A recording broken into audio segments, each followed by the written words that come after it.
Hello and welcome to episode 132 of the Paropod. Oh. With your boys, myself, Owen, and you, sir. Me, Mark. Marty, yes. Marty, hey. Hey, it's Marty. Coming soon. And my name is Ed. Sorry, fix You know what we mean in Yeah. 2 years when we land that deal. Let me tell you, when that movie gets made, everyone will know. Everyone will know. Sounds so threatening. Yeah, you'll fucking know. Yes, today's episode is sponsored by the Cuck, the thief, his wife and her lover. Yes. Directed by Paul Greenaway. Peter Greenaway. Oh, fuck. 1989. The wife of an abusive criminal finds solace in the arms of a kind, regular guest in her husband's restaurant. I never know when to do the synopsis. I think I do it both times. There's nothing wrong with doing it both. Listen, you gotta remember, it's our recommended movie. You got to reinforce the fact that it's been recommended and what it's about. If you haven't watched that fucking movie, Don't bother listening to the rest yeah, of this don't podcast. bother. You don't get the reward of hearing our shy talk and talking about other films like Godzilla 1997. Well, more on that later. More on that later. Okay, Mark, I need to set a precedent on this podcast. Okay, let's go. Right. I think if people listen to us, they know our general thoughts on things. Generally, anti-capitalist. Mostly anti-fascist. Yeah. I need to add another thing to this. 100% we are anti-seagull on this podcast. Anti-seagull. Oh, where are you coming from with this? I was mugged. You're mugged by a seagull. I was walking in college. After the library. Glorious, nice fucking day. It was yesterday. Oh, it was yesterday. It was yesterday. What time was it? 10 to 2. DCU, Glasnevin. Walking with a rap in hand. It sounds like a beat poem Yeah. now. Rap in hand. My mate beside me. We're there walking and we're there chatting about whatever. And I'm there, enjoying my corn nugget wrap with mayonnaise, lettuce, cucumber, and a bit of tomato. You're on top of the world, one could say. On the way to another lecture, having a grand old time. We did just plotted out another assessment we need to do. We knew what we were going to do for that. We're discussing that a little bit more. Vibes are immaculate. A fucking thud to the back of my head. A fucking feeling on my shoulder. And my wrap getting taken out of my hand. My finger being cut. Mark, look at the cut on my finger. Oh shit! Yeah, that's real. And That's this real. white flurry is beside me with a yellow mouth. It fucking snatches the fucking wrap straight out of my hand. We're literally start walking beside each other nearly shoulder to shoulder. This was a tactical operation by this It eagle. was just through the shoulders. Through the shoulders. Whoa. And fucking It's an airstrike. Yeah, smacked us in the back of the head with its fucking wings and flew off with my wrap. So it maximized. It incapacitated the both of you. It knew what it was doing. It stunned us. It grabbed us. It got out. I didn't know what the fuck was. I thought it was someone running up behind me to grab me, and then all of a sudden my finger was hurting, and there was a fucking seagull on my hand, And your wrap was gone. and my wrap was gone. And the worst thing, but also the best thing about this is it flew away with my wrap. Now my wrap was in my hand. I had taken it out of the tinfoil. I was near the end of the wrap, so the fucking contents opened up as it was flying away. And a group of boys and girls got fucking sprayed with lettuce and cucumber and corn nuggets. Just like college students. Oh, that's so funny. They were and they looked at me and I was pointing at the seagull. That thing took my fucking wrap. What the fuck? They're evolved. That's a surgical strike. Oh man, I've never got attacked by a seagull before, but let me tell you. It was the two of us couldn't stop laughing as well because my mate got thumped in the back of the head by a wing. The only thing that seemed to go wrong there was the failure to secure the package after the attack. Dumbass bird. Yeah, but they're learning. Next time he does that, he's gonna come with a full wrap. He's gonna come with the fucking fork. He's gonna know what he's gonna do. Yeah. Be straight in there. Be through the tinfoil and all. They won't be falling apart. They have been evolving. They're getting smarter. It's because the evolutionary process of time with humans, it's way too long for us to see So humans can live for 100 years. Seagulls, they live 3-4 years. But so they evolve at a much more rapid pace. As they've been adapting to urban environments now for 150 years. Yeah. And they've been adapting Let me tell you, they're fucking smart, those cunts. They are adapting fast. They're getting bigger as well.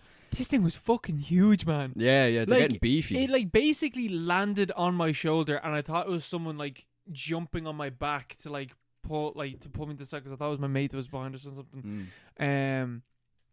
Fucking, it was a goal. It was a goal. We are an anti-goal podcast. Anti-goal. I've always I come from a background where I used to be sympathetic to the plight of the seagull. Not anymore, bro. I'm gone past that point. I once rescued a seagull with a broken wing from Griffith Avenue, and it betrayed me by biting my finger. You still like kind of see the scar. And then I left it in school, and it was left. I informed the school administration, the management, the teachers. Went straight to the top. This went straight to the top. I was like, "There's a bird sanctuary down the road. We can just bring it there." And I went home, and then I was leaving school I came back in school the next day, and people were telling me about how like they were playing Ga. They're doing train or whatever after school that day. They were just like kicking the ball at the seagull because it had been left to die in one of the ditches on the field beside our school. And for a while, that like completely destroyed any confidence I had in the Dublin school administration system and in humanity as a whole. Yeah, it did. Yeah, it completely destroyed it. But then over the years, I learned to hate goals just as much as my principal did. Oh my god, they were right to hate that thing at the back. Mr. O'Dwyer, was it? He was right. I think he was dead right. But yeah, no, they're evolving. They're getting fatter. They're getting smarter. That's the main problem. Yeah, I think something to note there is the fact that this happened in broad daylight. In broad daylight. But their epicenter, their lair is Dublin city centre. This did not happen in Dublin city centre. This happened in a suburb, which is very concerning. Let me tell you. Concerning. The scum are spreading out. They're getting into our suburbs. We need to stop letting them in. We need to defend our people. I'm all for a seagull cull. Is there not a gull cull in the course of... Fucking better be. Sign me up. I thought that was suggested before. Oh, we're there. I'll scalp them and get them. You get it's like the new deposit scheme. Yeah. You return seagull scalps to your local newsagent to get 10 cents back. I got 50 scalps for you. That's 50p, boy. It's 1 pint. I'm telling you. The little bastards, though. I'm trying to think, is there any other animal... Oh, the only other gull attack I've ever seen was, Skellig Michael? Yeah. So I was there with my dad, my uncle, like years ago. Really? You were on it? Or yeah, on it. Really? Yeah, we went on a tour on it. I didn't know that. Yeah, I was down in Kerry. You never told me this. It's very interesting. It's not really that interesting. I don't really remember that well, that's why. But I do remember the goals, let me tell you, those goals. We're sitting on the like, 'cause it's all of this big fucking steep hills and shit like that. And we're sitting down, having sandwiches, and my dad, same thing came down, swiped the sandwich straight out of his hand. And hit him on the back of the head, but like, he's sitting on a hill. Skellig Michael, like, you could fucking tumble down the fucking hill. Yeah. Man killed by gull. To be fair, that is their domain. No one lives there. Yeah, we are on their turf. Yeah, that's kind of like, you gotta be wary. They gotta bring your gull helmets to Skellig Michael. But yeah, they're vicious creatures. It's like wearing a Celtic jersey in a Ranger area. You know what I mean? Like, you are asking for it. You're kind of asking for it, but still, like, they need to be stopped. Like, there's no way. It wasn't like this before. It shouldn't be like this. And we shouldn't have to accept this as the new normal. This is not the new norm. No. Take back our skies. Take back. Yeah. They say Russia is a threat to Irish airspace. Let me tell you, those gulls are fucking worse. Yeah, look up. It's right there. Do you prefer gulls or pigeons? I got no beef with pigeons. They might be little rats, but I'm cool with them. See, I'm agnostic on pigeons. So I don't really care. They stay in their lane. They know their role. See, I wish every bird was pretty and just like kind of normal. You know? Why do we have these little rat fucks flying around? Why can't we have, like, I don't know, something pretty? Like, why did evolution do this? Even like, say, I don't know. Can pigeons be cute? Can go? You know the way Mike Tyson, he keeps pigeons as pets, but he couldn't keep gulls as pets. No, they're too smart. Yeah. They'll get you. Yeah, you can't catch them. They'll get you. No, because isn't it that like pigeons? I don't know if this is true or not, but have you ever heard that thing that pigeons can't make nests because humans domesticated them too much? I didn't know that. No. Apparently. Oh. Apparently, I've seen this on TikTok, so I'm not verifying this Okay, whatsoever. yeah. But I've seen it like enough times for me to vaguely believe it. But that doesn't make any sense because like we still have wolves. Like wolves didn't disappear when we got dogs. So why the fuck would every pigeon on Earth not know how to make a nest? Well, don't wolves have dens? Dogs don't make dens in But the wild. like but you know what I mean? Like it's what they do in the wild, do they not? Dogs? Yeah, wild dogs. You don't have dens. Do they? I'm sure they I do. don't know. How else they do? They hardly have a fucking kennel, do they? They're those hotels. Yeah, there's hotels. Yeah. Hotel for dogs. In New York, is it in the film? I don't remember. But yeah, no, that sounds kind of weird, kind of suspect. Yeah, but it's sus. Like, are pigeons? Are they real? Are they real? You are know, they spies for the government? Yeah, yeah. Also, crows and ravens. Was it corvids in general? Aren't they magpies? Yeah, They're like one of them is extremely intelligent. I think it's a raven. Is it the raven? Like they'll like play, and they'll like play like fucking hide go seek and stuff. I think crows and ravens are the same thing. Or are they different? I think ravens are a subset of crows. Okay, I think crows as a general are really fucking smart. They can talk as well. They can repeat words. Yeah. They can emulate sound. Parrot, you're not that. Oh, look at that pretty bird that can speak. I got one in my back garden that can do that. Yeah. No, yeah, they're meant to be really smart because they can communicate to humans like vaguely, like they know how to like vaguely communicate. And I remember seeing a video before where this pigeon this crow kept fucking with a cat and slowly lured it over to the edge of this building, and then annoyed it, and the cat jumped and it flew up into the air and the cat fell off and it just like landed and looked at it. Like it knew it was purely doing it just to fuck with it. Yeah. Like there's no reason for the crow to do that. That's the true sign of intelligence. Yeah, or even like because isn't it that crows? If you have like a bottle of water, they'll put rocks into the water so that the water level rises and they can drink from it. Oh, I didn't know that. No, that's pretty cool. Yeah, I think. Yeah. I'd say like there's definitely something going on there because they're just dinosaurs, you know. Yeah, so like, so how close did the dinosaurs get to something like that? You know. I'm telling you. Think about it. But yeah, no, fuck goals. No thanks. No thanks. Forget about that. But Mark, is True Detective Wild? What's it called? What's the new True Detective called? Night Country. Night Country. Is that something that should fuck off? It's alright. It's alright, is it? It's alright. So this is the new season of True Detective Night Country. And this is season 4 of True Detective. It's only short as well, isn't it? It's only 6 episodes, which is why I brought it up now, because I believe this is the halfway point. Yeah. So I watched 3 episodes. 3 episodes are out now. There's 3 left to come. So this is the first season without the involvement of men.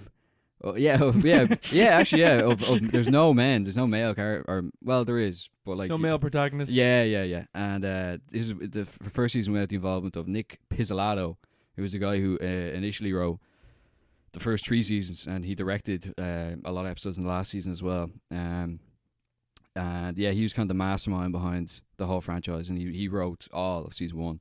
And it was like him and Cary Fukunaga, kind of, plus obviously Woody Harrelson and Matthew McConaughey. They turned it into this cultural gemstone or whatever. So he's not involved in this one. He signed like a contract with FX, and I have no faith that he'll do anything good ever again, because everything he's put out since True Detective season 1 has been dog. So it's not really a big miss. I don't really care. So I was interested to watch this season because it looked kind of interesting. It has Jodie Foster in it, and good show. Yeah, she's really good. Yeah. And it doesn't really have any other celebrities like main. Who's the other man? I actually. Apologies, I don't know her name, but she's a Native American actress. I don't know her actual name. Fair enough. She's called Navarro, I think, in the show. And yeah, so like I was interested to see how this season will pan out. The thing is, with the development of the series, this was not initially intended to be a True Detective. Great sign. Season. Great sign. Yeah. So. And I love when they make something and then they're just like, oh, we can stick an IP on this. Yes, yeah, that seems to have been the thought process, because you can, like, it's definitely it would have, if it was made separately, it would have been like kind of a True Detective ripoff. Although, like, I haven't seen True Detective season 2, but even like True Detective season 3, is very different to season 1. Very, very different. Yeah. Like every season seems to be very disconnected. Well, like, that's fine. That's fine. That's kind of the point. Like, even the name True Detective is based off, you know, what was it? Like Pulp Fiction. Pulp Fiction. You know, an anthology series would be fine. It's actually one of the problems with this season is the fact that it actually is directly tied to season 1. Oh no. Yeah. So, and the fact that it wasn't originally a True Detective series, and coupled with that previous fact that it is tied to season 1 directly, it's just, you can tell that both those things don't really fit together properly. I don't like that. So it's about a series of strange happenings in Alaska, in a town where the sun never rises. It's like it's, you know, night country. It's like 30 Days of Night. It's basically the same plot. Yeah. Yeah. Without the vampires. But yeah, that's a great film as well. But yeah, it's constantly nighttime, and Jodie Foster's been sent out there because whatever, she got promoted to sheriff, but she had to take this fucking shithole position, or this shit position out in a shithole town where nothing happens, and it's dominated by it's kind of a company town. It's dominated by a mine and the miners and the mine owners. So there's this ecological element to it where they're ruining the environment and poisoning the groundwater, and obviously the indigenous inhabitants, which are quite prominent demographically in that region, obviously, they're obviously very unhappy with that. Fair enough. And the series follows Jodie Foster as the kind of, you know, hard nosed, you know, no bullshit sheriff, or is he sheriff? Whatever. She's the head detective or whatever. And then her estranged partner, who's a state trooper, who's been taken off the beat or whatever because of some strange past event where she got really upset about a case, and she's a Native American woman, and you follow their kind of personal lives, and they this deep trauma, and they can't really connect on a certain level with different people. It's the same dynamic as season 1, but it's missing the elements that kept season 1 interesting, or that made it interesting initially. Because it leans too much on things which are just dissonant. They're a bit of a stretch. So it'll go into Native American kind of folklore and mysticism. That sounds which cool. Which is cool, which sounds really interesting. But at the same time, it's like it's trying to make this. It's not a dichotomy. It's like this kind of, you know, the dualism between the hard rationality of Jodie Foster's character and the vague mysticism of the Native American detective. But it just doesn't work. As of now, it's not working properly. Is there like because again, I haven't seen season 2, but season 1 and season 3 have like you're talking to them in the present, but the past is from. No, this takes place in the modern day. Oh, does season 2 do that? Does season 2 do the time jumping thing? No, season 2 takes place in like 2006 or late 2000s. So it's not like, you know, older Colin Farrell and Vince Vaughn talking about it? Okay, right. It's just taking place in one continuous period. And this one takes place like in the modern day, has phones and all this new technology. Then the inciting incident of the season is this thing where a lot of researchers at a base, like a scientific base out in the Arctic, there's 6 or 7 men who go missing, and they don't know where they went or what happened. It was a thing, I'm telling you now. It's they're like, what the fuck happened? Eventually they find them out on the ice. They're just like outside, in the wilderness, in the Arctic, completely butt naked, piled on top of each other, frozen in like these contortions of terror. Like they're screaming, they're frozen screaming. It's inspired by the Dyatlov Pass thing. That's what the director said, and the writer. So it's kind of inspired by that, and obviously that incident, which is very similar, where a lot of Russian hikers went missing and they were found naked out in Siberia, and contorted in all these weird shapes. Obviously that has a paranormal connotation. It's mythic in the paranormal community. You know, it's a huge kind of spooky story that people read about, and it's trying to pull on the same kind of idea, but that's only the inciting incident, because it's not really clear where it's going, which is perfectly fine because it's only halfway in. Yeah. But it's just different things. It drops. For example, a few of the sigils from season 1 re-arise. The worst thing is, I don't know if do you want to. This isn't a big spoiler, but Like you're only halfway through, so I don't really care. Like yeah, so Rust Cole is directly mentioned. Oh, yeah, okay. Yeah, so but I just found that a bit hackney at the time. Yeah. But his father, who he talks about in the first season, he speaks about it when the first season, the newer, like older Rust and older Marty, those scenes are set in 2012, and Rust is talking about how he used to go up to Alaska with his father, and he was oh look at the stars, I see all the meaning of the universe. It's a good Rust Cole impression. And his dad is in this as a kind of Twin Peaks Bob character. That's never happened before, has it? That's Discord going off weird. He's like Bob from Twin Peaks. Okay, right. Kind of. Yeah, okay. But it's not a prominent thing, but it just came up in a scene, and I was like, what the hell is happening here? And it's this ghost. It's not a ghost, it's some kind of hallucination or whatever, which is cool. That's what I like about True Detective, kind of where it plays. The best thing about season 1 is that first 4 or 5 episodes where it straddles the line between neo-noir, like hard-boiled detective stuff, and the Lovecraftian mysticism. Yeah. And you're not entirely sure which is which, but it doesn't really matter. It's the fact that they're playing them off against each other.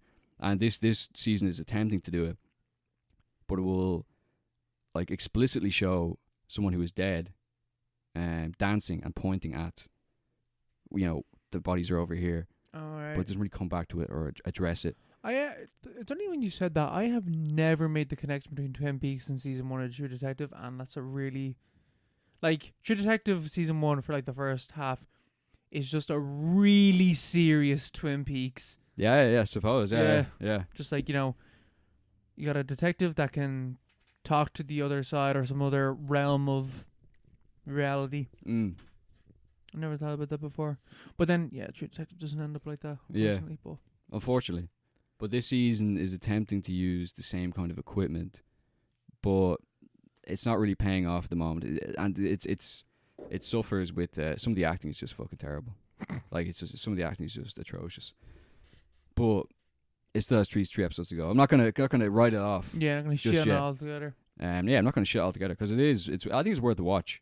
But I definitely say it's better than season 2, and season 3. I would say. Yeah, season 3, like I just found season 3, and I think I said this before, I just found it so boring after a while. Yeah. And then the revelation was just like,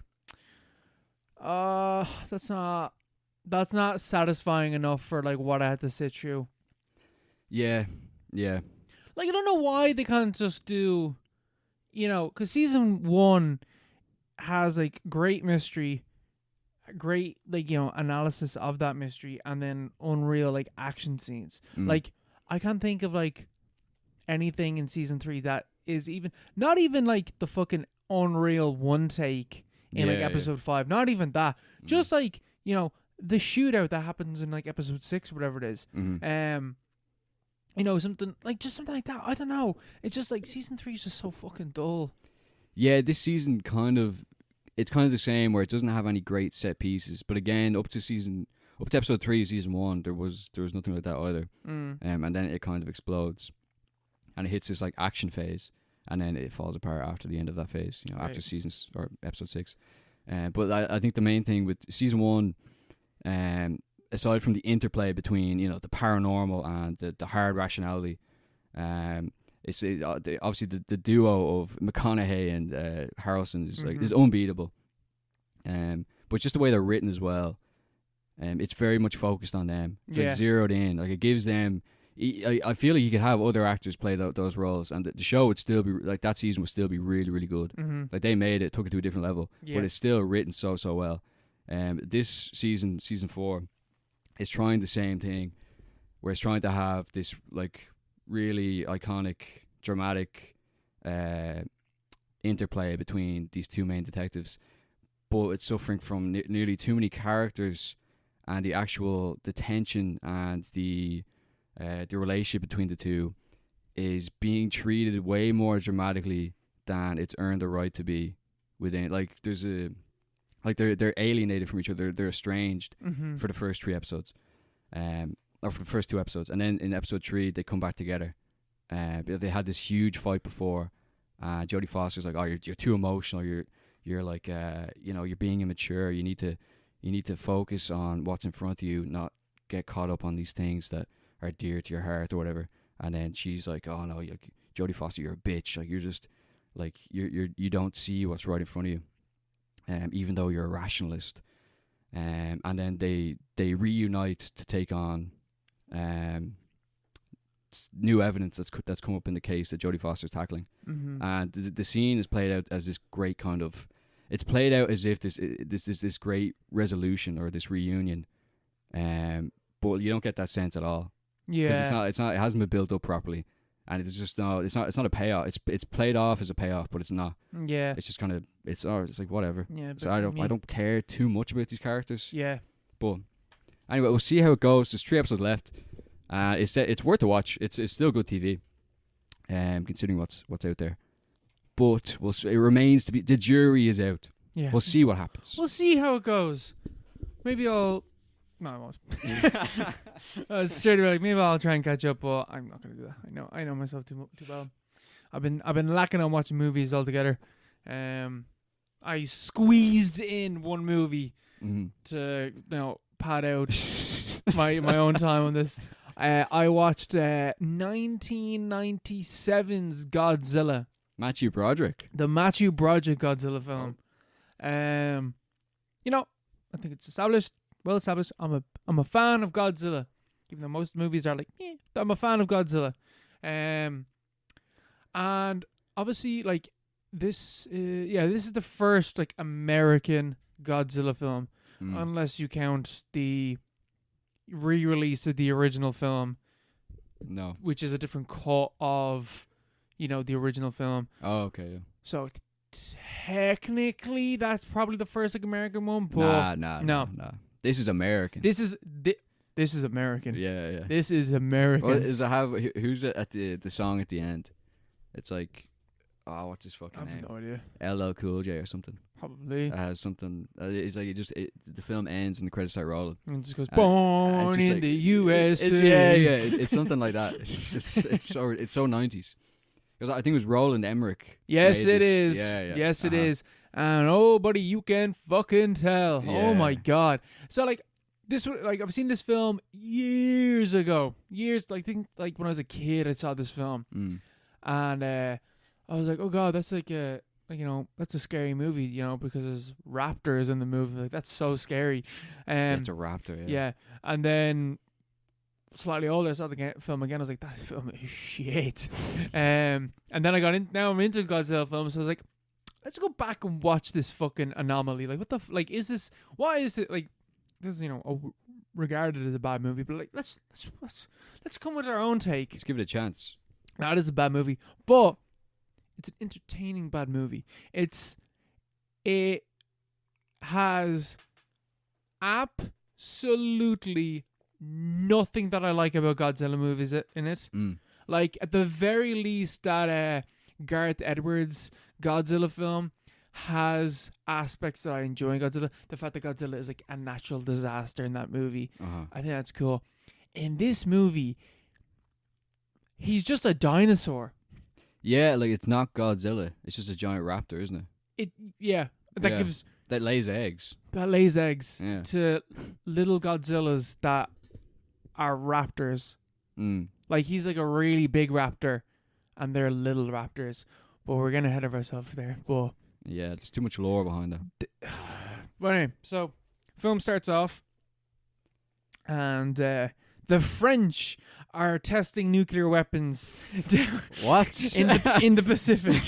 Why? Straight away, let's take this analogy of American nuclear war and weapons, the war crimes they commit in Japanese. Let's wash our hands of that, and it's the French this time. The French are the ones that caused this, and they set off nukes. It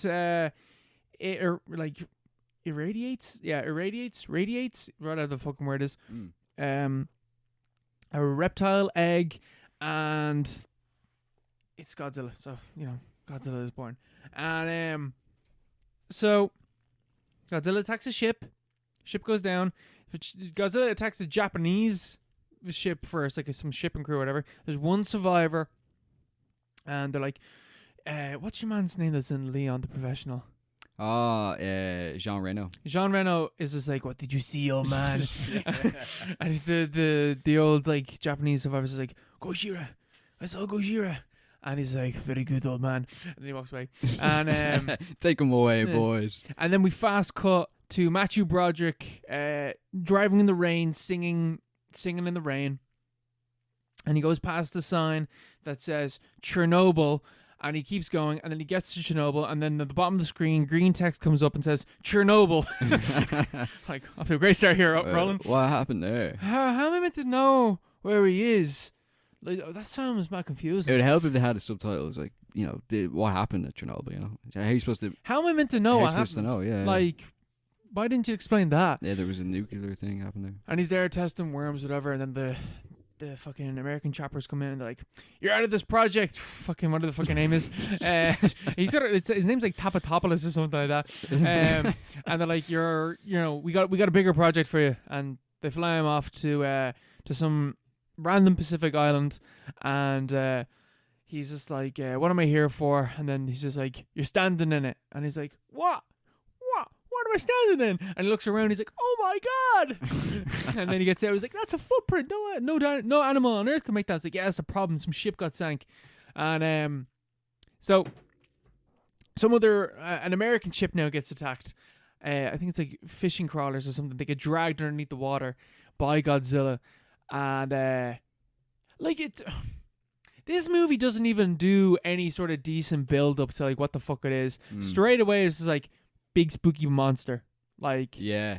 It's not like you think about that first shot in the 1994, like the original Japanese one, and Godzilla like pans up behind the mountain and roars at our main characters, and they sprint off. And this one's like, ship sank. This thing is fucking huge. It's establishing this thing is massive. And so Godzilla somehow makes his way from the Pacific and somehow gets to the Atlantic to then attack New York. He went through the Panama Canal. Don't know why he goes to New York specifically. Like, he's gone past a variety of different, he missed Florida. L.A. He missed L.A. Well, he missed L.A. as well. I'm sure the L.A. was near to get to. But for some reason, he's gone to New York. They say, it's because of a mating migration, maybe. A mating migration. So there's a lady Godzilla. Well, so... sorry. Yeah. He's asexual. He's asexual. He can reproduce himself. Yeah. But I don't know why this lizard in the Pacific would have a breathing route where it needs to go to New York. Anyway, you get to New York and he attacks. And they have established this thing is fucking huge. That's like the whole thing. This thing's massive. He attacks. I'm watching the movie and I'm forgetting it's 1997. So when people are like in like Times Square or whatever like that, I'm like, why are they not fleeing? Because there's a big massive monster. It takes a ridiculously long time for the news to break out that there's a fucking monster stomping through New York. Like, geez, when fucking 9/11 happened, everyone fucking knew it would not happen straight away. So somehow, anyway, no one knows that this thing's happening. It sneaks up on people and like attacks them somehow, even though it's a fucking 50-foot monster.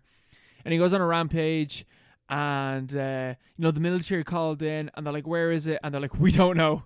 We lost it." We lost it, sir. What? They're like, how did you lose it? It's like, we don't know. We just lost it. It's like, how the fuck did this monster somehow disappear in New York? Anyway, it's explained that it burrows. This fucking lizard also burrows under concrete and shit. And he's gone into like the He's subways. in the subways, He's sir. in the subways and shit. He's tunneling in the subways apparently. He's getting the tube. Matthew Broderick's ex, can't remember her name or what her characters or like the actors or anything, she's introduced and she just left Matthew Broderick. He proposed. It was later on. It's explained. He proposed to her, and she just left. No, nothing. No phone calls. Ouch. Just Ouch. left. So later on in the movie, when they're like, they're tracking down, they're fighting Godzilla, and again, like there's scenes of like helicopters chasing Godzilla, and Godzilla somehow is able to like sneak attack them and stuff like that. Godzilla has never been this smart before. Yeah. And he's like, he realizes that he gets like a sample of Godzilla's blood, and for some reason decides to get pregnancy tests to see if Godzilla's pregnant. Yeah. Don't know why he thinks to do that. Well, she's defensive. She's defending her eggs. Well, is that another reason? No, she's pregnant at that stage. He yeah, finds out by yeah. using like human pregnancy tests that Godzilla is pregnant. And for some reason they still refer to him as he, and it's like, oh, he's asexual. He can reproduce himself. I don't know why they didn't just take the Jurassic Park thing where like if there's no, I guess because there's only one, but anyway, it doesn't matter. He can reproduce asexually anyway, and he's laying eggs, and he bumps into his ex, and then she's like a PA to like reporters, and she wants to be a reporter of herself, so he brings her past all this top military security shit, brings her to the tent, and finds out that Godzilla is pregnant. So he's like, I have to run and I have to explain this to people. So when he leaves, she roots through his stuff, takes like classified information, and then makes her own newsreel for it, and then gives it to the news company to put out. And she doesn't get credit for it. Some like the top reporter ever takes credit because he's a dickhead. And then Matthew Broderick gets fired, and he's like, "Why the fuck did you do that?" he's like, "Why the fuck would you do that?" And she's like, "I'm sorry, I'm not a reporter. I'm sorry, I lied to you." And he's like, at that stage, I'm like, "You fucking bitch! You fucking left me after I proposed to you. You made me lose my job. You doxed me with all this information. Get fucked." Anyway, Jean Reno is all in the midst of all this stuff, like spying on the Americans and stuff like that. He's just being French. And he's part of the French secret security. He like captures Matthew Broderick. He's like, "Those eggs, we need to destroy them." And so Matthew Broderick goes with the French fucking resistance to go into the subways. Meanwhile, she's with her mates, and she decides to chase after him. And they go into Madison Square Garden. Meanwhile, Godzilla has been killed. They think that he's been killed by submarines. Somehow comes back at the end of the movie, but anyway. And this is the bit where they go into the Madison Square Garden, and there's all these eggs, and then the raptors come out. And like, what are you doing?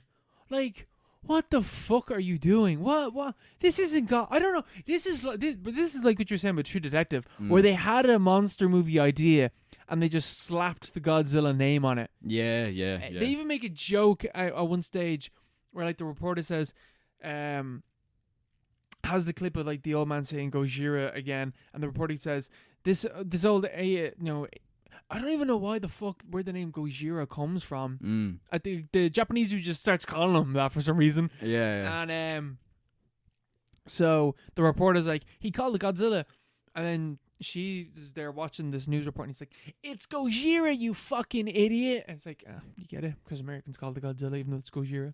But anyway, even though I'm fairly fucking certain that like I know they call it Gojira in in like the original film, but like I'm like 90% certain that like after that point they just called it Godzilla just for the name recognition, continuity. Yeah. So anyway, the French get fucking massacred by all the raptors, and there's a chase scene where they're bombing out in the taxi, and Godzilla's chasing them all through New York, and then they kill Godzilla. But it's really weird because it's like, this is a way before. This is fucking nearly 10 years before King Kong, the Peter Jackson one, comes out. And there's a bit where like Godzilla's like fighting and then collapses, and like there's this moment of tenderness earlier on in the film where Matthew Broderick is like, "What a beautiful creature," and Godzilla like doesn't attack him or anything, just like smells him and then just like walks away or whatever. But it was full on like, oh, what a beautiful creature, and It's like missing the point of Godzilla. entirely entirely missing the Yeah. point. What Uh, a beautiful. What are you talking about? This is like why Americans shouldn't make Godzilla movies. It's just like, oh, what a beautiful creature. And then, in the, original, when the Japanese are doing it, they're like, look at this embodiment of nuclear war. Isn't this thing horrifying? Yeah. The Americans like nukes are beautiful. They're beautiful. It's just a creature at the end of the day. And like, there's like full on, like when Godzilla's dying, it's like sad music is playing and stuff like that. And Matthew Broderick's watching it, and I was full on expecting him. I don't know why I thought this. I was expecting him to go like, it wasn't the planes that killed the beast. It was beauty that killed the beast. It was beauty that killed the beast. And then end the movie. But like, it's like, I don't know, because it is a 1997 film. But god damn, I don't know why they tried CGI back then. Yeah. It was not ready. God, in some shots, Godzilla looks okay, but I'm almost certain that Godzilla looks okay because it's like it's a practical robotic thing going on. Yeah. In other shots, Godzilla looks like fucking shit. It looks so bad. It doesn't look realistic at all. One credit to the film, I think that the sound design is pretty good all the way throughout. But like, oh my god, he looks so fucking bad. Yeah, just overused the CGI to make this monster look like that. Again, I know it's 10 years later on, but to compare it to, and it's also Peter Jackson, but like King Kong still, like King Kong the Beast King Kong still looks good. Yeah. He doesn't look fucking awful. Maybe it's because it's like maybe it's because he's got hair and the hair is done really well on King Kong. And maybe because Godzilla's like a big reptile that he just looks like brown sludge moving through New York, but like it looks bad. Yeah, and like cringe-inducing dialogue throughout the film, like just stupid jokes, like it's behind me and stuff like that. Like those type of lines. It's like, oh fucking hell. It's behind me, isn't it? Yeah. Looks like we got company. Yeah, literally. We got company. Light 'em up. I was looking at the soundtrack for the film. Features Puff Daddy, Jimmy Page, Jamiroquai, the Wallflowers, Rage Against the Machine. It's just like David Bowie. It's just such a bizarre Green Day. Such a 90s mix. Yeah. There's nothing tonally like you just couldn't make that collection of music fit with anything like what Godzilla is supposed to mean, Yeah, it's like it is. It's like pure like, and like even the fact that like at the end that it's like we did it, we saved the world. It's like fuck you, fuck you. It's like talk about they defeat Godzilla in the end, right? Yeah, and like, oh, we saved the world because like Godzilla would have been able to reproduce and like spread and take over the entire world. It's like, this is, patient zero. This will cause the end of humanity as we know it. But we saved the day. Don't worry. America's got this. I was like, are you, like, how do you watch, like, the original Godzilla and come away doing that? American blockbuster fucking bullshit. Yeah. A fun monster movie. But when you put the name Godzilla and you think about like what Godzilla is like symbolic of, it's one of the most distasteful things I've ever seen. I feel like it's the kind of thing that maybe in 100 years it'd be on like media courses in like the ruins of Western civilization, Yeah. This is where we went wrong. Whatever universities exist still back then, it's like, this is a monument to, this is a taste of how people thought in the 90s. Yeah.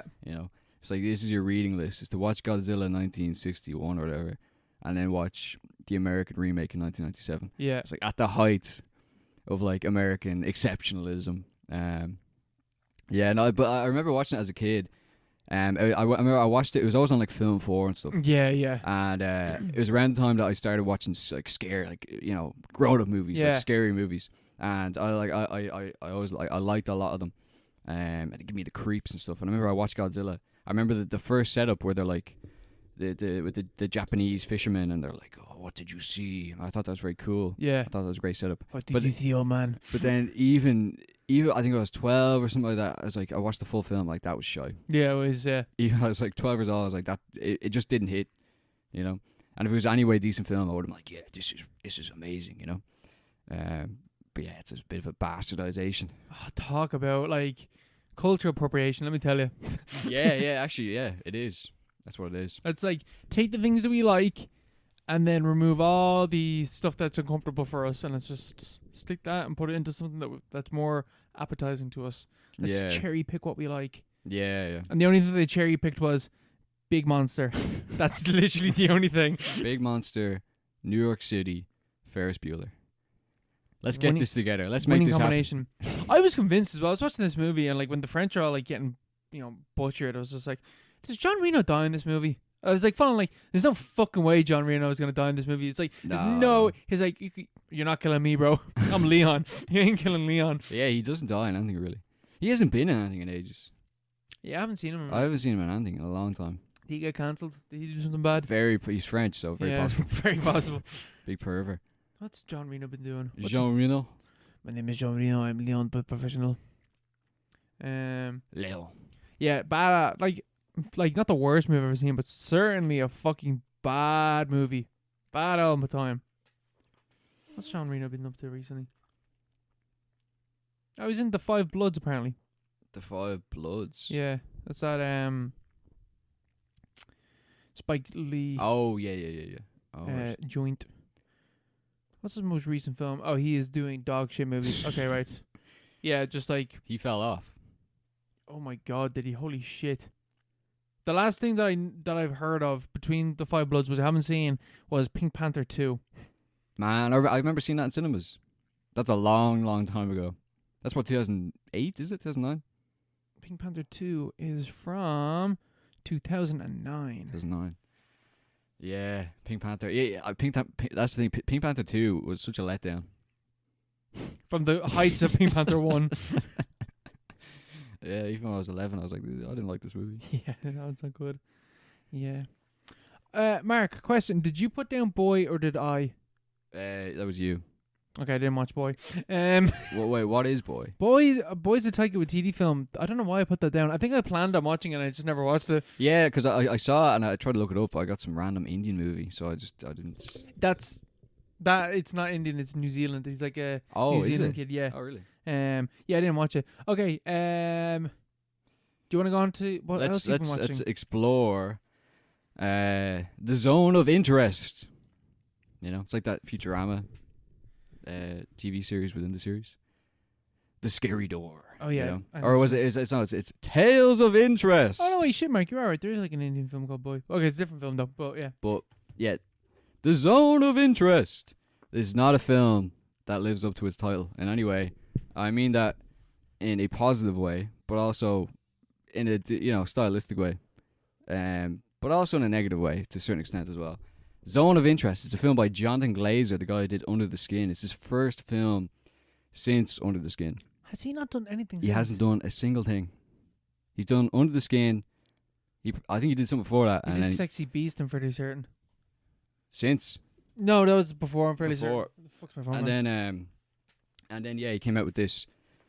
So I first heard about this film maybe 3 months ago, and I just seen it was Jonathan Glazer. I just saw the poster and the title, and I was like, that looks good. It had a lot of hype behind it at the time, and it still has loads of hype behind it.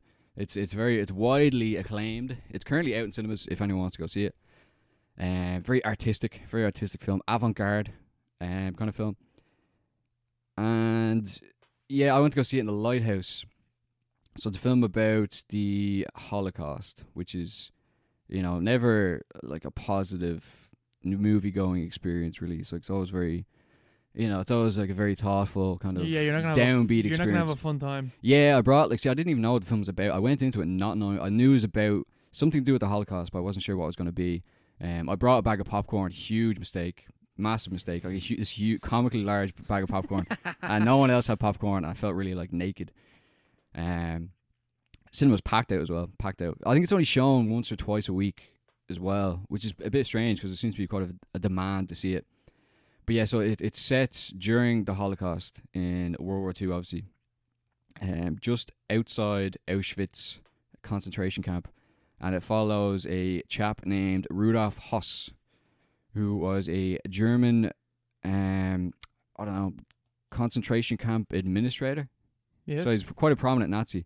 He didn't make it out in the end. He got hanged at Auschwitz for obvious reasons. And he was... so he started out as kind of... He was obviously a Nazi party member, and he started out as kind of like a fucking manager of Auschwitz, and then he was like moved back and forth a few different times. He was moved to Berlin at one point to be an inspector of the network of concentration camps, and then he was moved back to Auschwitz to be to be the head, the head of the entire camp, and that plays into it's a part of the film. It's part of the story of the film, but it's basically it's about his family, who live in this grand kind of estate right on the outside of Auschwitz. As in, it literally shares a wall with the camp. And it follows his family, and there's like loads of kids. And he has his wife. And they have their Jewish servants and all this stuff. And it's them. Obviously, Auschwitz is in Poland. Yeah. So it's about them as these kind of frontiersmen, these pioneers. It's not about that, but like that's how they see themselves. Mm-hmm. So they see themselves as we're moving. We're expanding the empire. Yeah, the future is in the east. They are part of. It's said in the film. It's like part of the dialogues. We are the settlers. We will be the model for the settler movement. We will create the model for new settlements. The future is in the east. We are the future. And the whole film is shot in a very clinical, antiseptic kind of way. It's very objective. So obviously it's told completely from the perspective of a family of Nazis. Mm-hmm. But there's no kind of overt, dramatics. Yeah, yeah. Like, it doesn't show anything to do with what's actually happening behind the wall. You're just always given illusions as to what's happening. So like, for example, his son will be playing in the dirt outside with his brother. His brother locks him in the the fucking glass house where they store their plants. Yeah. And just in the background, just randomly in the middle of the scene, you'll see like a plume of smoke come across the horizon. So it's like a new train of inmates arriving at the camp. And stuff like the logo to bed. I'll show his son staying up late with the flashlight, and he's got like these bits of gold in his hand, and they're like gold crowns. Yeah. Like teeth. Yeah. So you just see stuff like that. But other than that, it's quite normal family life for the vast majority of the film. It's all the shots are very, very steady, very, very slow. The pacing this film is 2 hours long, and it's subject matter is very, very heavy, obviously. Mm-hmm. It's extremely slow. Oh, yeah. It's very, very slow. And it's not Zone of Interest. It's not an interesting film at all to watch visually. Yeah. It's a film that provokes thoughts. It's a film that asks you to participate, basically. So in that sense, makes it's you kind think of about your prejudice towards Nazis. yeah. It's like these guys were people too. Like that, and that is basically. It's not what it's saying at all, but it's like you're sitting there watching the family life of this group of Nazis, and it's like, oh yeah, they were just people, not normal people, but they were people. Yeah, for the most part. People did this. Yeah. Like the Nazi children played. They had little summer romances. Mm-hmm. The wife and husband argued. There's a whole kind of sequence in the film where Haas gets called back to Berlin, and his wife, he doesn't want to go, and his wife is like, fuck that, I'm not going to Berlin. We've moved our entire family, our entire life out here. Yeah. Like, we are staying yeah, here. we finally made it. We're part of this great new movement. I want to stay here. Like, this is where our family is. This is where we belong. Yeah. And obviously, apart from the fact that she's a Nazi who's camped out beside Auschwitz, you're like, yeah, I can, I can see where she's coming from, but it's like, this is just kind of domestic family life. But obviously, everything that's taking place there is within the obvious context, which is you're reminded of every few minutes or every 10 minutes or so, that what's happening in the background is completely, indefensible. That's a pretty interesting idea then. Like it is. Here's like, here's a family, like, to remind you that, like, these are people, but this is what they were doing. Yeah. This is what they're involved in. This is what allows them to be doing this. Yeah. Yeah, like what's providing the base for them to have these like fucking mundane domestic squabbles is the worst thing that's ever happened. Yeah. But they don't obviously don't incorporate that into their daily lives. They don't think about it. They don't reckon with what's happening. Yeah. Or the consequences, or see the people behind the wall, or the servants in their house as like actual people. Yeah. To see them as enemies. It's like it's a complete otherization of not just the Jewish people or the Untermenschen in the East, but also like a complete compartmentalization of their entire life. So like they can their children can play and stuff, but like why are they allowed to play like that? Yeah. Because of everything that's been done, everything that's happening beyond the wall, everything that was done before, everything that's coming after. The entire reason that his father's employed, what his father's employed to do, and they don't think about any of that. But obviously you're thinking about it as an audience member. So it's like the banality of evil. Yeah. But stretched out for 2 hours. Yeah. Is my problem with the film. Because it just like, that's it. Yeah. And like, that's fine. Like, that's fine. Mm-hmm. But it just goes like that for 2 hours. Yeah. And it's kind of I read up on, there's Paul Schrader actually posted about it, because the film actually reminded me a lot of that kind of film where it's very slow paced, very like static shots, like long shots or wide shots, and that's kind of asking the viewer to interact with the story that's happening. Yeah. Like Ozu and stuff, and like the transcendental style that Paul Schrader wrote the book on. And he wrote about Zone of Interest. He made a Facebook post about it. Classic. He's a terminal poster, that man. And he said it's a really good film. And it is technically it's insanely well shot. Yeah. It's so well acted for like what they're asked to do. Like the actors are just, it's a German language film, but you don't feel like, I don't know, like it's still like the visual language of the film is just telling the story. It could even be a silent film nearly. Yeah. Like it's just telling the story, exactly how it wants to, or exactly how it needs to. But he wrote about it and he said that it's an amazing film technically, and that it is a good film, but that the transcendental style is kind of contingent on some element of mystery. So like something or some kind of ineffable vibe, basically, is the guts of what he's saying. So like Tokyo Story, for example, very, very slow movie, quite a boring film. This, in the same way this film is boring. Yeah. It's not, but it's not like boring you, but it's just like it's very slow. Yeah. And it's demanding you to do a lot of the work, which is perfectly fine for a film. But the transcendental film generally keeps some element of mystery to it, whereas this film, it's like the mystery is like there is no mystery. There's no mystery. We know what's going on. It's the most famous thing that's ever happened. Yeah. At the most famous concentration camp within that famous story.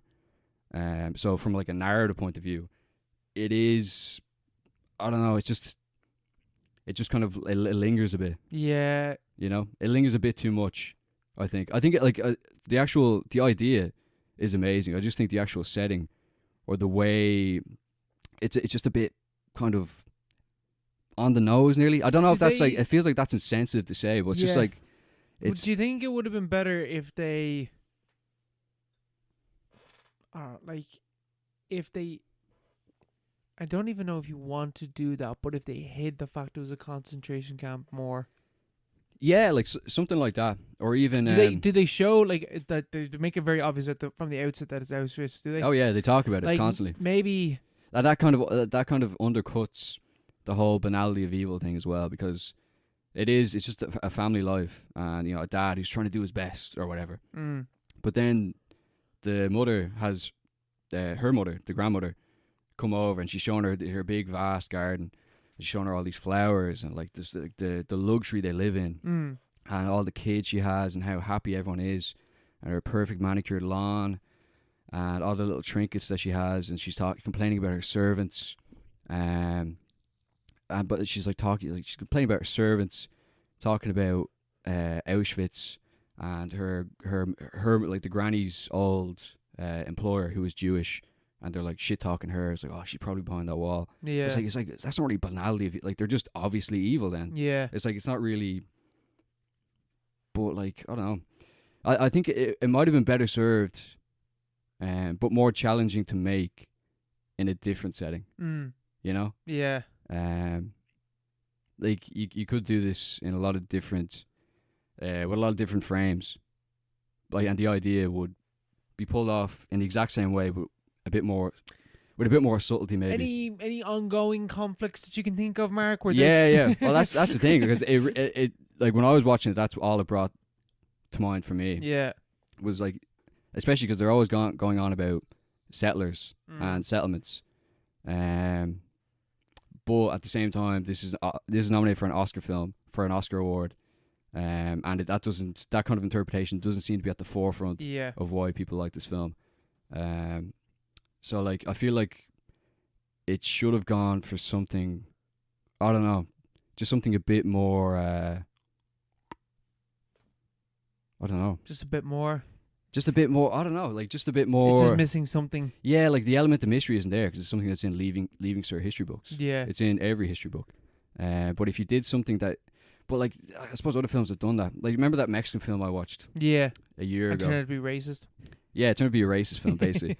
But that kind of thing where it's the excesses, the banality of the excess, contrasted with the cost that's being paid by everybody else. Like that is basically this film.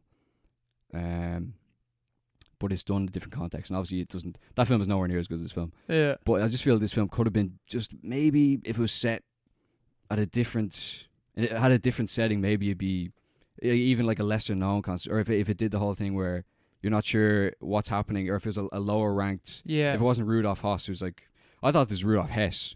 So immediately I was like, this is one of the most famous Nazis of all time. Yeah. But like the guy is just obviously a Nazi, and there's a kind of a cool sequence where he's like bickering, with the other Nazi administration officials, and it shows them in their Nazi offices, and it's just like a normal office, which like it's never shown in films at all. Like they're always just shown as like stormtroopers or this satanic kind of mythical level of evil. Yeah. Which is obviously completely inaccurate. And this film goes a long way to kind of removing the myth element. There's a lot of bureaucracy involved for evil to be committed. Yeah, exactly. At a state level. Yeah, exactly.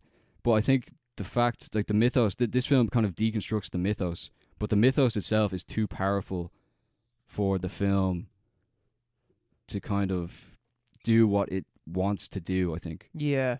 You know, if that makes sense. Yeah. No, that makes sense. That makes sense to me anyway. I understand what you're laying down. But technically it's an amazing film. It's very slow, transcendental, as Paul Schrader said. Jonathan Glazer is such a weird director. Yeah. This is actually I think my friend Connor. I went to go see it with my friend Connor. I think he said that it's more like an art piece. Yeah. Than it is a film. So you have obviously you have your movies, but then you have cinema. Then you got films. You got. Oh man, you got films. Someone made that point to me about like talking about movies, and it was like, what the fuck was it they said? Incredibles is Pixar's best movie, but their best film is Ratatouille. Like, I hate that conversation so much. No, but this is like in a serious level.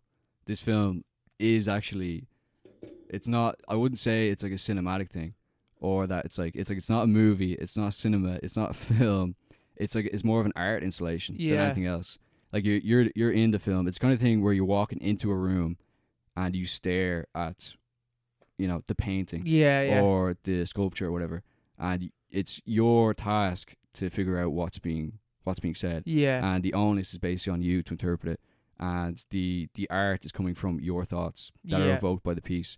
That's really what the film is. It's more of an installation than anything else. I also guess as well that like when you're dealing with a topic like this, you don't want any misinterpretations of what the fuck is being put down.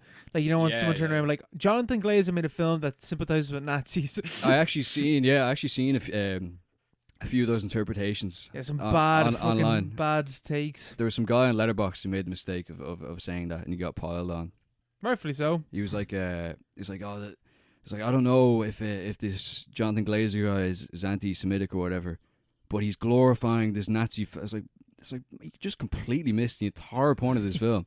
So you just wasted 2 hours of your life. Media literacy is so fucking important. It's insane. Yeah, it's like some people, like, you literally have to slap them in the face.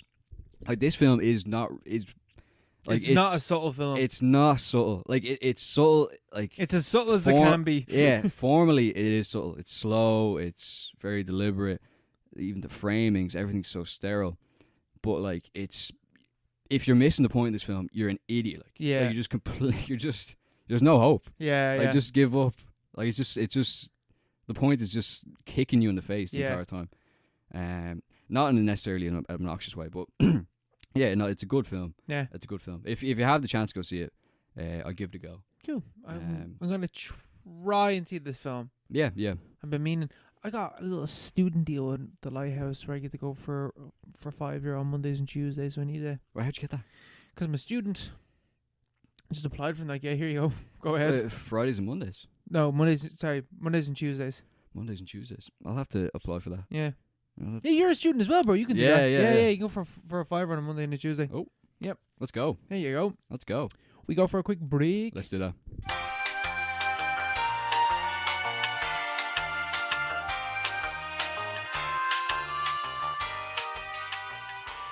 And now for our recommended film of the episode, The Cuck, the Thief, His Wife and Her Lover, 1989. Peter Greenaway, a gang leader's wife, starts an affair with a bookseller who regularly visits her husband's restaurant. However, things complicate when she, her lover, a thief and a cook come together.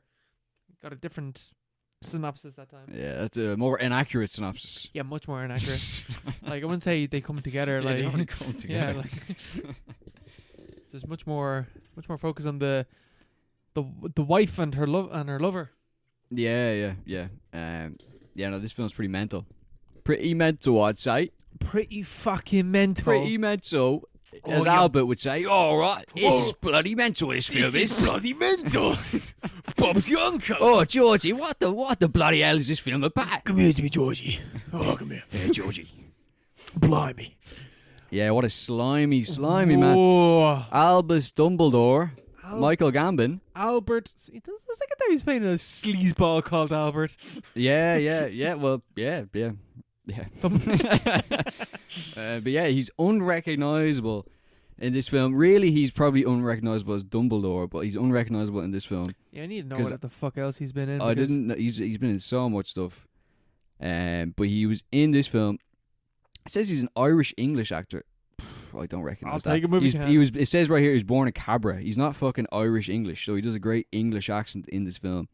But he's in this film, and you would not recognize him at all. He looks like he only died recently as well. I forgot about that. Yeah. He looks like I don't know, like a perverted Orson Welles in this. You know, he's just like this huge fat slob of a man who's just like I don't know. He's a very distasteful character, and he's some kind of gangster. God, taking over a restaurant. Fucking hate Albert Specker. Yeah. He's the worst. Yeah, he's a cunt. He is one of cinema's greatest villains. He's a cunt. He's a fucking cunt. You're a cunt, mate. And Tim Roth plays one of the biggest rats I've seen in cinema as well. Tim Roth looks the exact same, which is bizarre. He hasn't aged at all. He hasn't aged in 35 years. He just has a beard in some films. Yeah, that's when they want to differentiate him. Not even a beard, just a vague stubble. Yeah, like he just kind of plays what he usually plays in this. Yeah. But he plays it well. He's one of the goons. He's a goon. He's the head goon. He's the head goon. He's Albert's head goon. Also, Kieran Hines is in this film as well as Corey. Unrecognizable again. Yeah. Everyone's completely unrecognizable. Helen Mirren. Like, you know, it's obviously Helen Mirren, but Helen Mirren is unrecognizable in this film. You would not recognize her. Or you'd be like, I've never recognized her before. Yeah, but now you do. This is a whole new Helen Mirren to me. Yeah, this changes the game for me. Yeah, what the hell? Yeah, Kieran Hines is in this. Gary Olsen, he's hardly in this. But we're just looking at Google image search of Helen Mirren. Helen Mirren has still got it, let me tell you. Yeah, to be fair, yeah, always. But you never see her as a young woman, usually. You see all of her in this one. You see, you see every part of it. Yeah, this film does not shy away in terms of nudity. Yeah, she is the wife, the titular wife, and then her lover is some dork, some English fucking guy. dork. I don't know who he is. Some dork that doesn't speak for the first 30 minutes. Yeah, he's some bookworm, some quiet guy who she takes a fancy to, because she's dominated, physically, emotionally, socially, by imprisoned by Albert, and in this restaurant, and every frame in this film is a painting, Oh my god! I think I'm sick of saying this. I'm sick of saying this.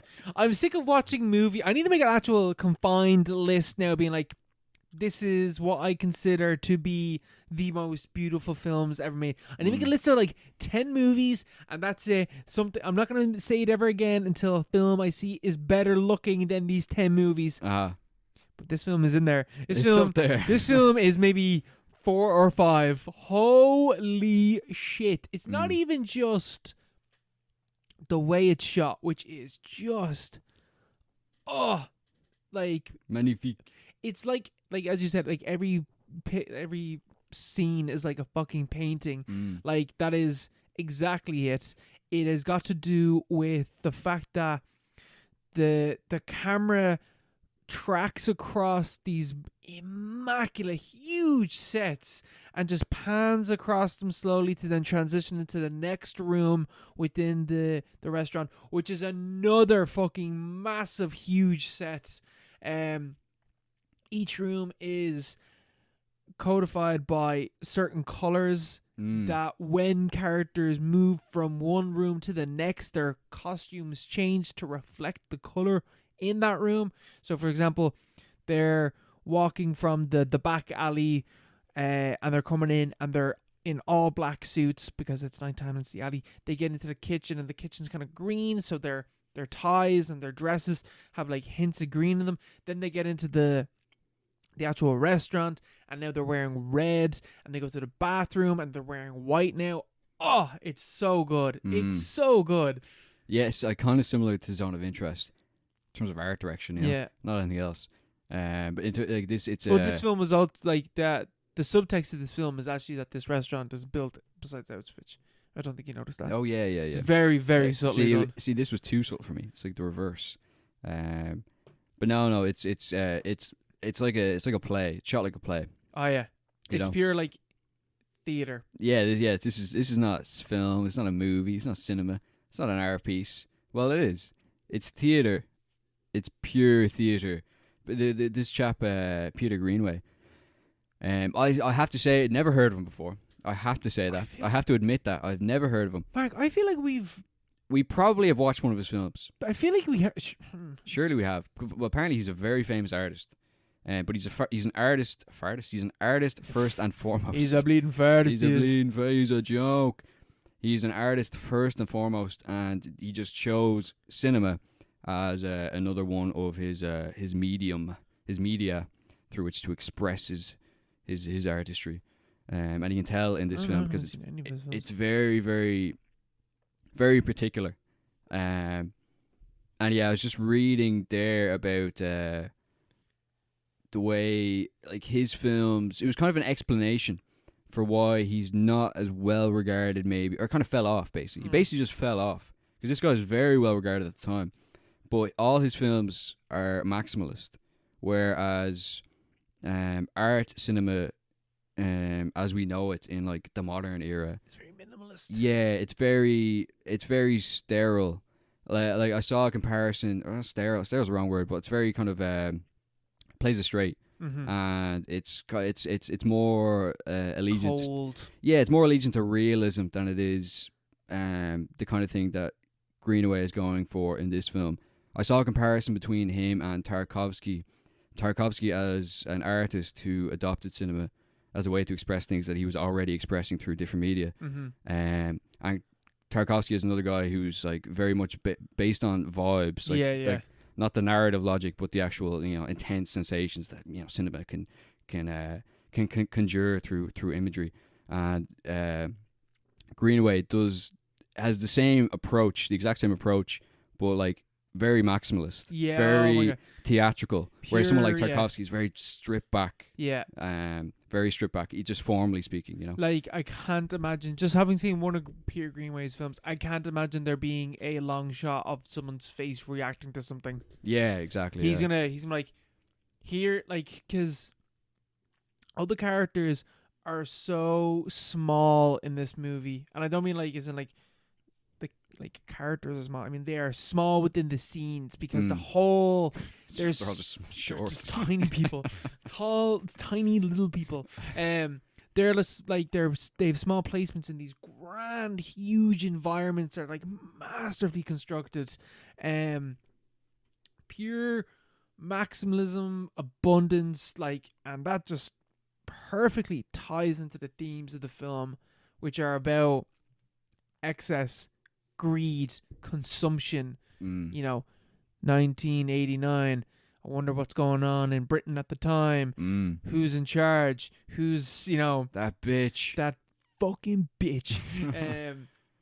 You know, you think about it in that context and about like what it's talking about, like these gangsters coming in and just like taking over a restaurant, you know, exploiting the workers and using brute force against them, and just eating in excess, and like no, like Georgina and Michael, as we get to know him later on, and the restaurant workers know etiquette and understand etiquette and know like how things work, but the goons and Albert, they're just chowing down, they're eating food, they're talking with their mouth open.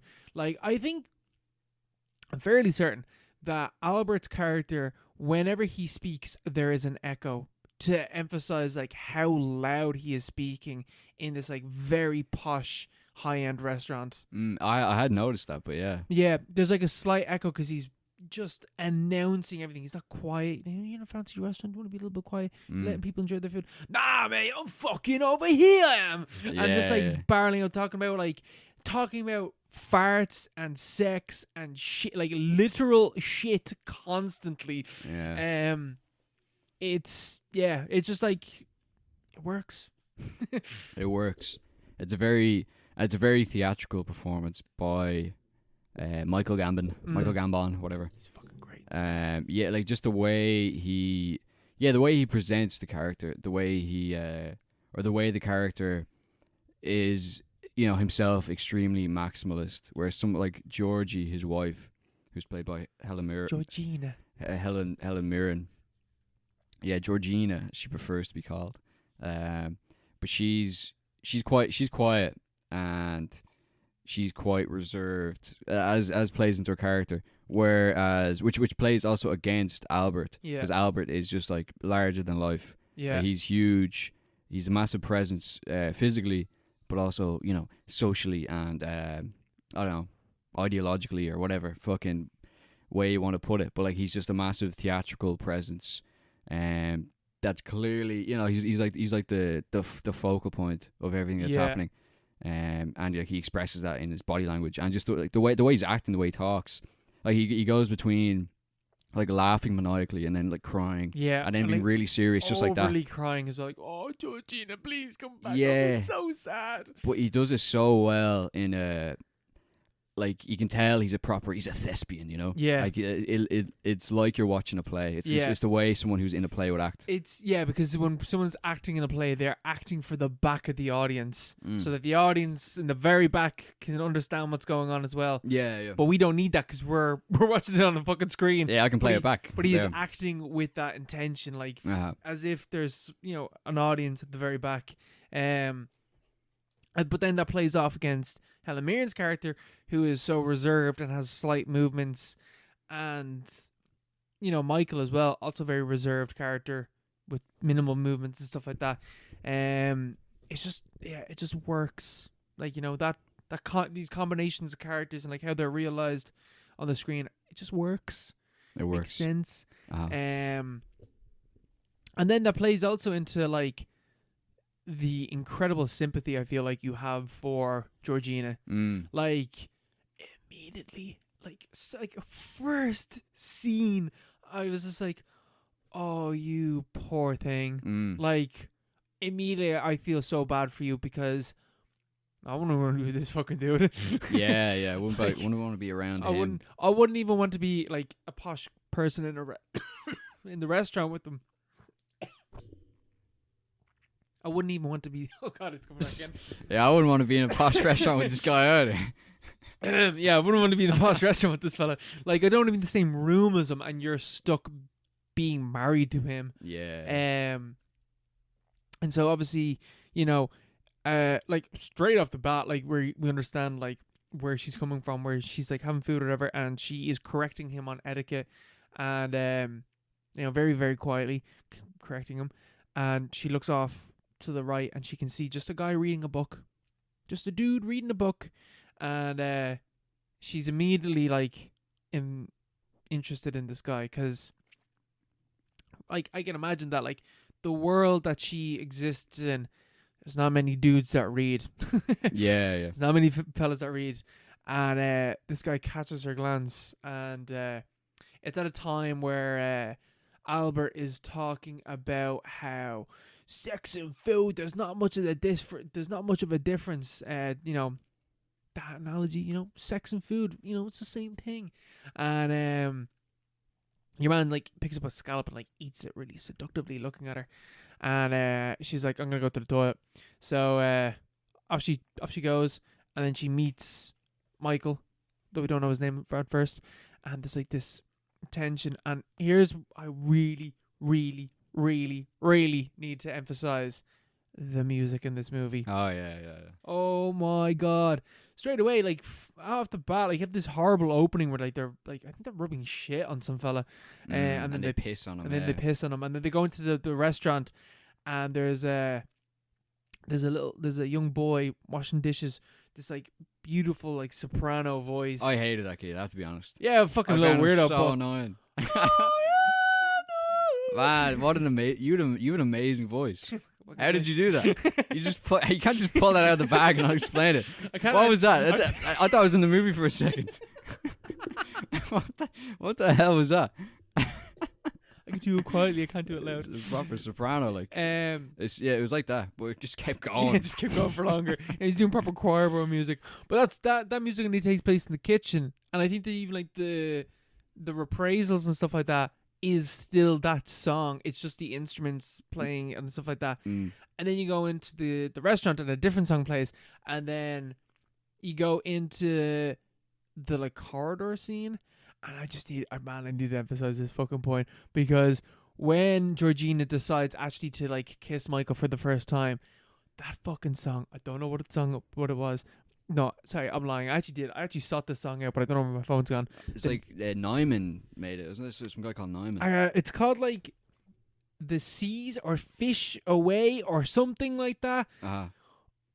Just at that stage, like I'm getting emotional from this fucking music, because like this is only in the first like 15 minutes, and you've already established this thing of like this character, and I'm already been like, yeah, I understand this, and I feel like this is the first time that you've ever had like tenderness and like, you know, affection in your life.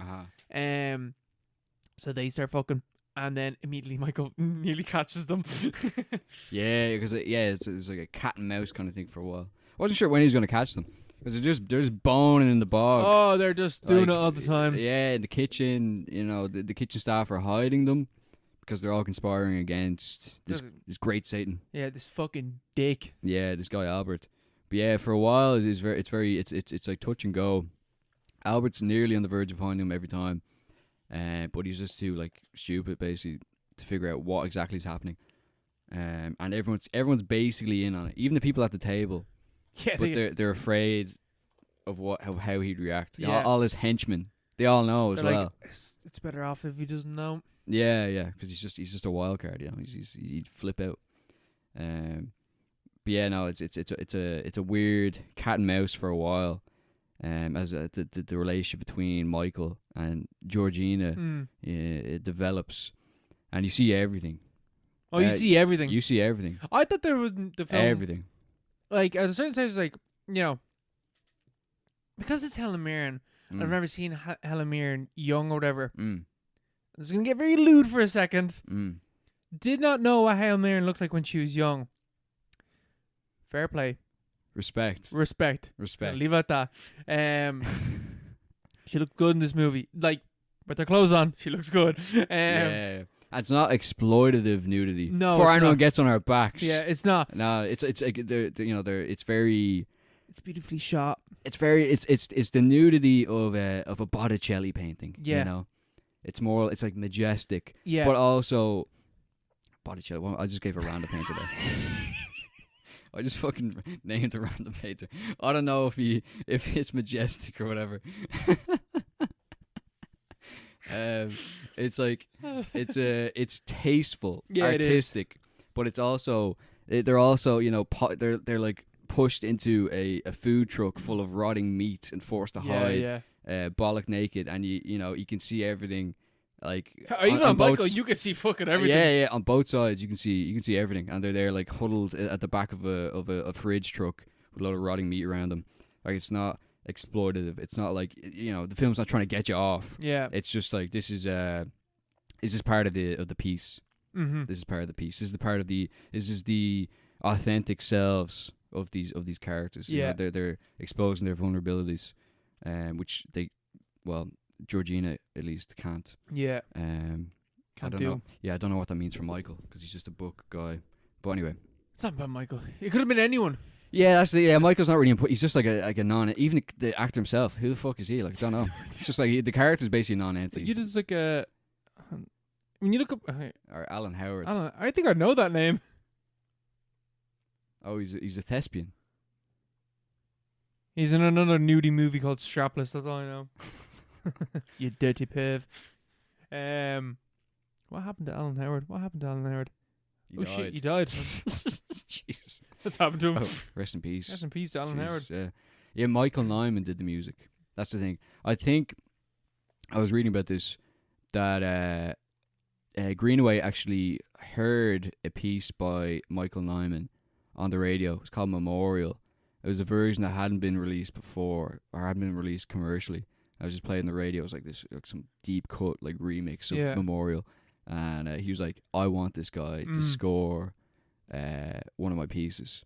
And it developed into this film. So like some of the score, I don't know which parts, but some of the score were like kind of applied in retrospect. Yeah. Kind of like the way Kubrick used to do it. Yeah. And then Nyman built upon it. I think he released an album just specifically for building upon that previous piece, but also the stuff that's made for the film. It was quite popular apparently at the time as well. Yeah, so the music is beautiful. Yeah, it's so nice. It's like all the the violins and strings and stuff. It's very nice.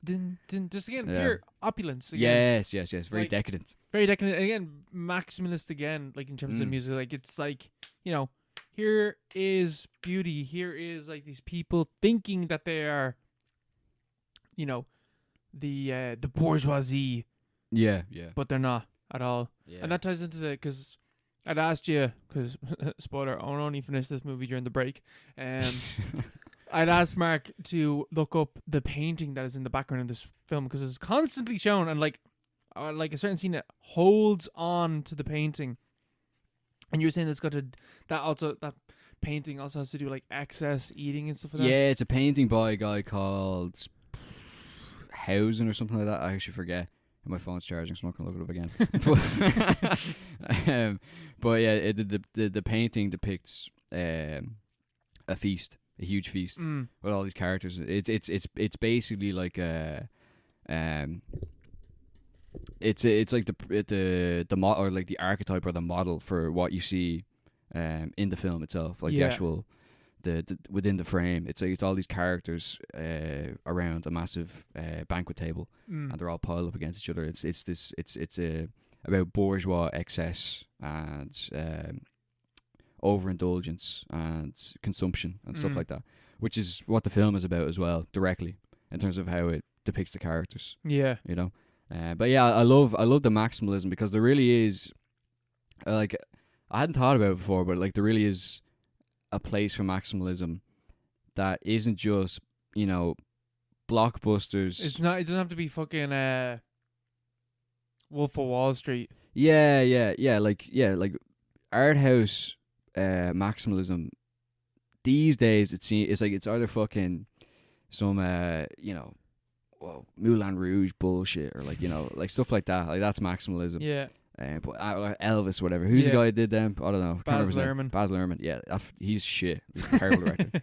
Like I don't like his films anyway. But it's just like it's like just way too much. He looked like Great Gatsby and stuff like that. Yeah. Like they're alright. It was just like it's just way too much. Whereas like this film is not. It's maximalism, but it's like way more. It's way more tasteful, and it's not using it and as. It's beautiful to look at. I think that's the difference. Yeah. I want my maximalism to look really good.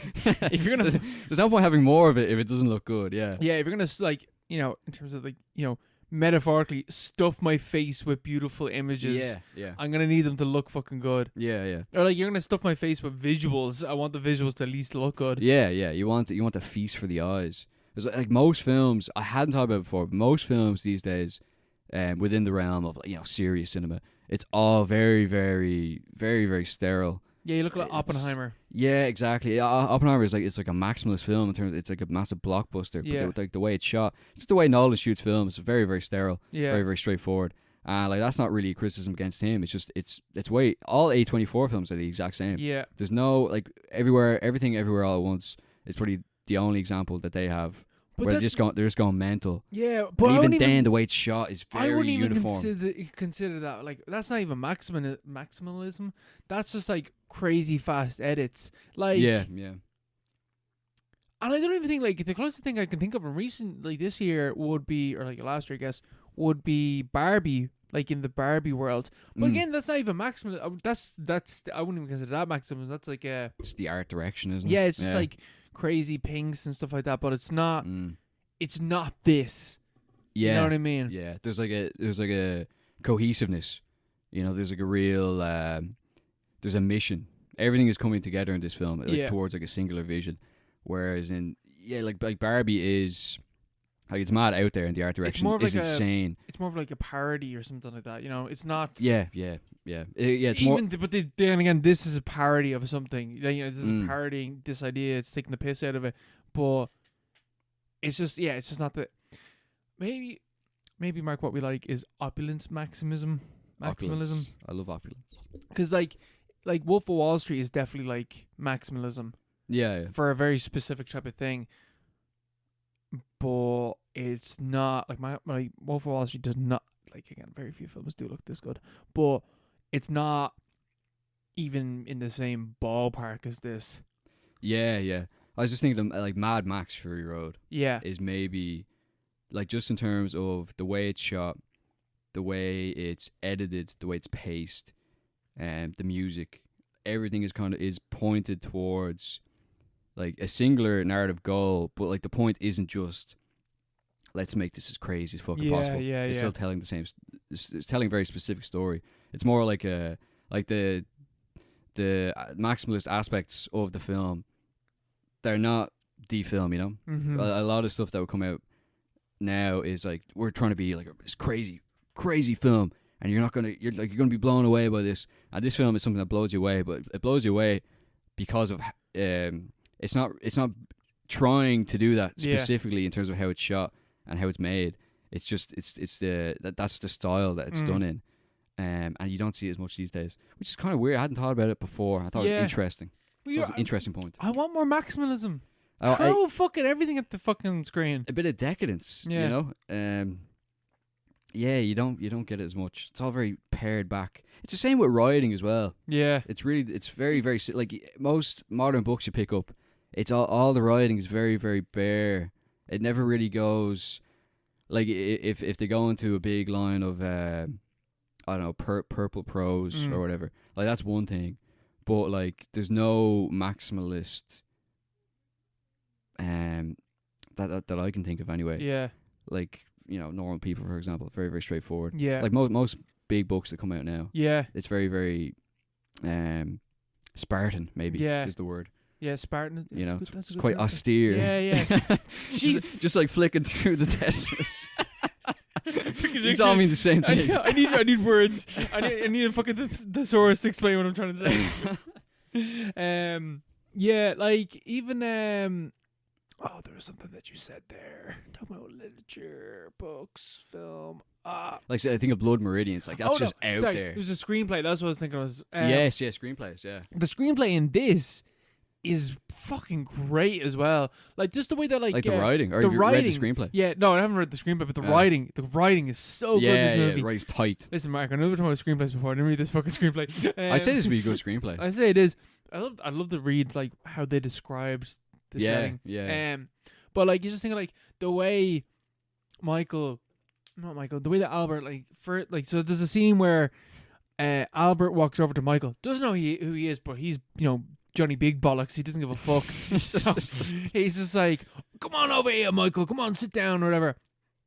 And he's talking to Michael, and he's like, oh, Michael's, you're Jewish, aren't you? He's like, I'm not Jewish. He's like, oh, no, you are, Michael. You're Jewish. And you don't eat pork. You hear that? Michael doesn't eat pork. You don't eat pork, do you, Michael? And he just, like, he keeps repeating his name as a way, like, putting him down. Yeah. And, like, just, like, that style of writing is so good. Even the bit where, like, when Georgina starts talking about, like, because we heard earlier on that Albert and Georgina can't have kids, and we're not really alluded to why. And then Georgina says why, and she says it to Michael, being like, I'm a perfect screw. I've had 3 miscarriages. My insides are messed up. I can't get pregnant. And just before that Albert is like, talk a bit more. He says like, you get the nicest handbags. She's like, I get the nicest handbags. You have a lovely hairdresser. I have the best hairdresser. And he's telling her what to say. And then she goes off by herself and goes, I have the best gynecologist. And then after this, fucking hell, I'm getting confused with the name. Albert then turns to Michael and is like, what do you do, Michael? And he's like, oh, I'm a gynecologist. Yeah. And I was like, hey. Yeah. It's very much in the style of so fast and witty. Yeah. Like it's like even the way he puts words into her mouth. Yeah. Like that's so like very direct in terms of the message he's trying to tell the audience.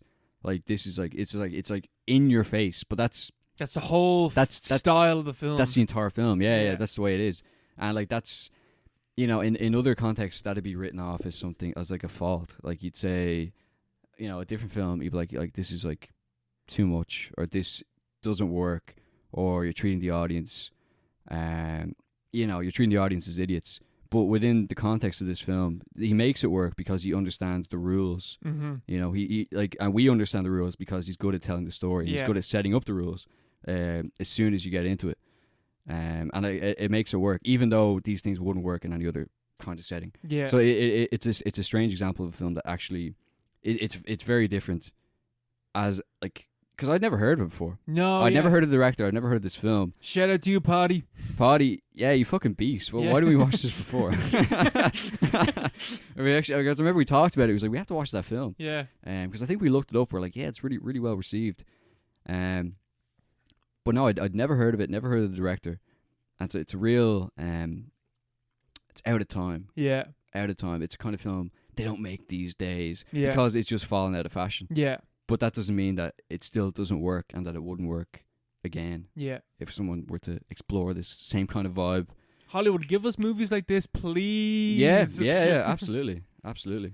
Because I can't even imagine this film cost that much. How much does the film cost? $7.7 million. That was the box office.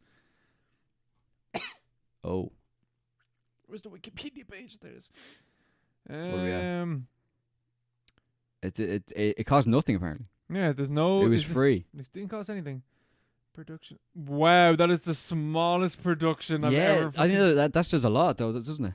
That really says a lot. God damn. For a film that was so well received and that really doesn't, like, what could you say about this film as a criticism? Considering cost 2.3 million. So it made money. Yeah. Small, but even by British standards. I suppose it is a British film. They made some crazy stuff. But they don't make this anymore. They don't make them like they used to. Yeah. I'll tell you that now. Tell you that for nothing. Right. Well, we leave it at that. We'll leave it there. We've waxed poetics again with this film. Yeah, we have. Tell you now, spoilers for the end of the year, rankings that we'll eventually get to. This film's gonna do well. I'm telling you that now.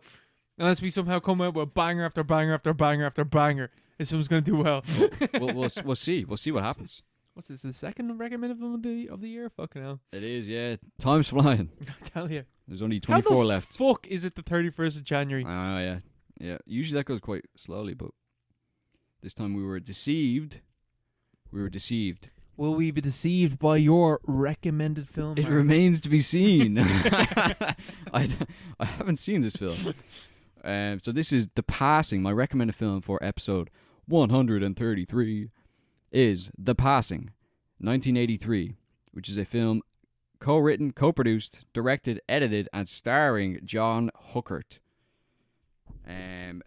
So yeah, it's a science fiction film and a horror film, and it has quite good reviews.